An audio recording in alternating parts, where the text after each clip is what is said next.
So next, I would like to invite Ita Buttrose to the podium to give an opening address. We have 2 opening addresses. I'm sure Ita needs no introduction to most of you, but I'm going to tell you about some of her great achievements. Ita was an Australian of the Year in 2013, and she's held a long interest in health and ageing issues.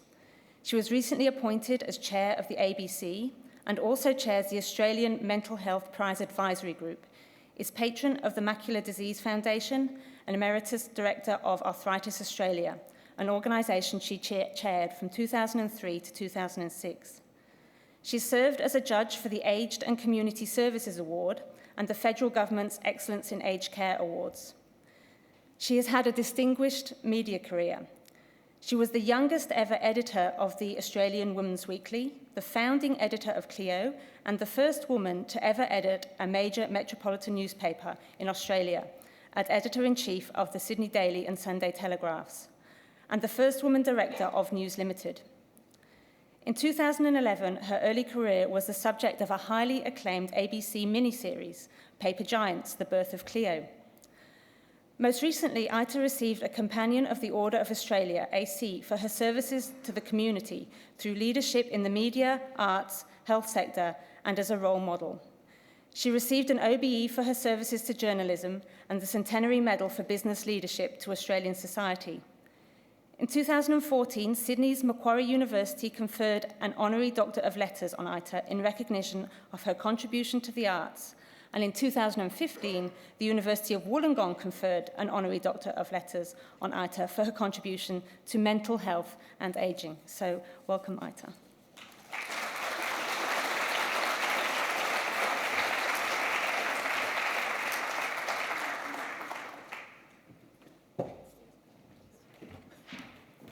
Thank you very much, and good morning, everybody.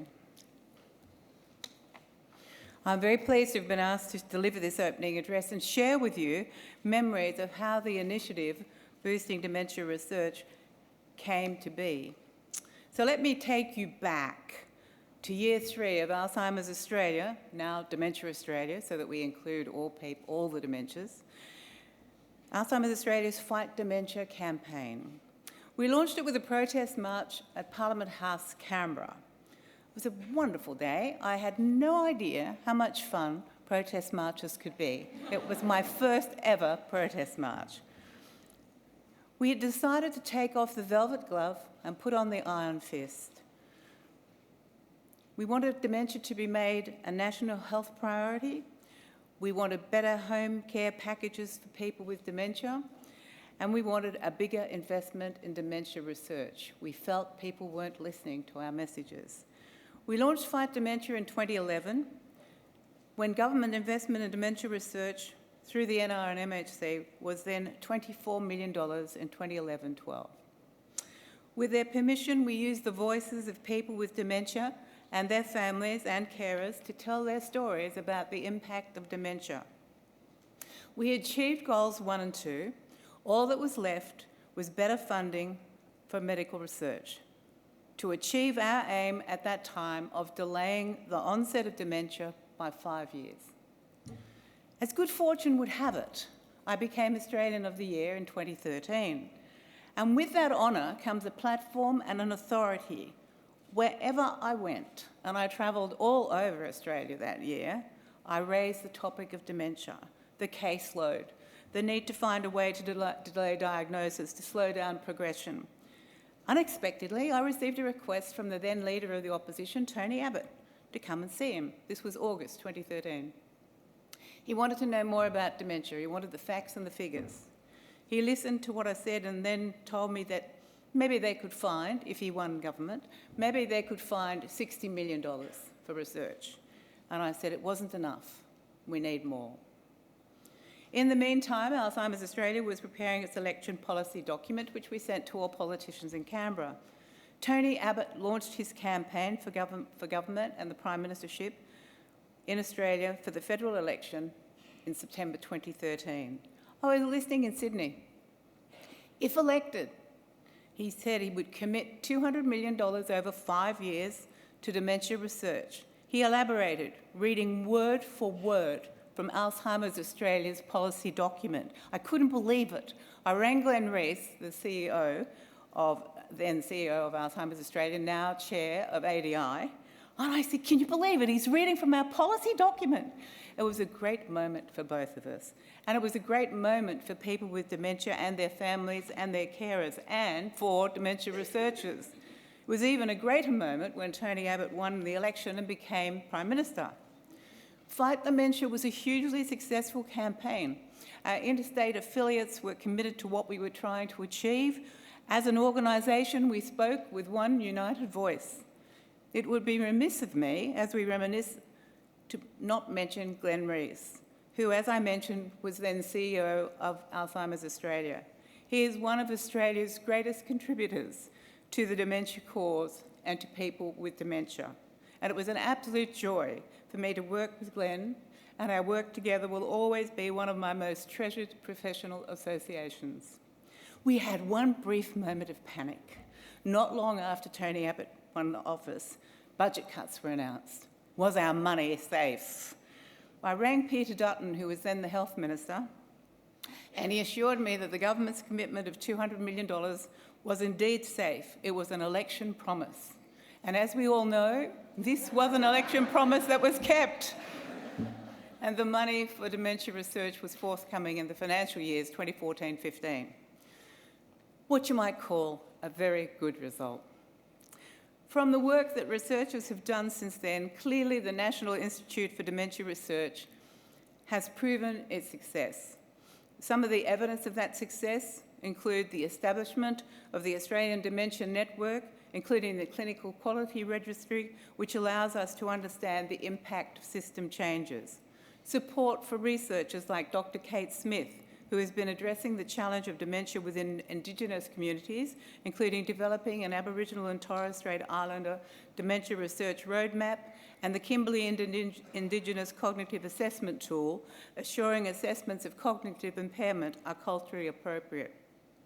The development of a national action plan for Vietnam by researcher Dr. Nguyen, illustrating Australia's real contribution to international research efforts and supporting low and middle income countries in the Asia-Pacific region. Since the initiative was announced in 2014, a total of 133 grants have been awarded to 280 leading dementia researchers working across 26 universities and medical research institutes. Of these, 76 fellowships have been awarded to early career researchers and a further 32 mid-career research leadership fellowships.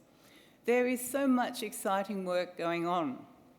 Within a year, a blood biomarker will be available to detect amyloid protein in the brain. Within 3 years, a regular eye test could detect physiological changes in the brain associated with Alzheimer's disease. And within 5 years, a disease-modifying therapy could be discovered. We hear about new directions weekly, and we live in hope that a cure for dementia will be discovered, or a way to slow it down, or possibly a way to hold it at bay and perhaps not cure it, like the HIV virus. Only this week, on Tuesday, I went to the launch of Step Up for Dementia Research at Sydney University. Step Up for Dementia Research is an online postal and telephone service that connects people interested in volunteering for dementia research with researchers recruiting for their studies. It's similar to an online dating service in the way that it matches people with or without dementia with research studies based on their characteristics like age or location. People without dementia could have risk factors like diabetes, for instance. We know that people who are touched by dementia often want to give back. Step Up for Dementia Research gives them a voice and allows them to contribute to the future of dementia research. I agreed to become an ambassador for Step Up because I think it is an excellent initiative. I know that it can be a challenge for dementia researchers to find the right people to participate because there is still a lot of stigma around dementia and people don't feel comfortable about talking about it. There is a Step Up for Dementia Research table at this forum in the poster room. If you want to find out more, researchers can register their interest for the program, which is a free service, Anyone from across Australia can register.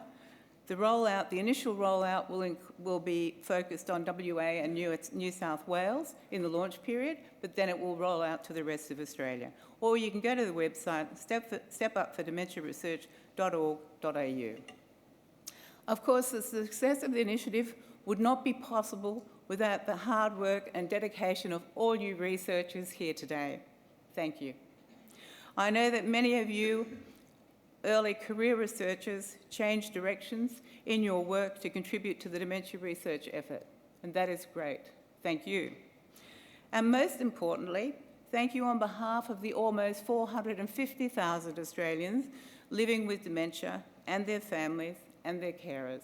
I know that they value and appreciate your commitment and the work that you do. And I urge you all to please continue your vital research work. And finally, let's acknowledge the dedication and vital contribution of people living with dementia. Many of our consumer partners are here today. Thank you so much for your insights and your work. We salute you. And I wish you all now a most enjoyable and productive conference. Thank you very much.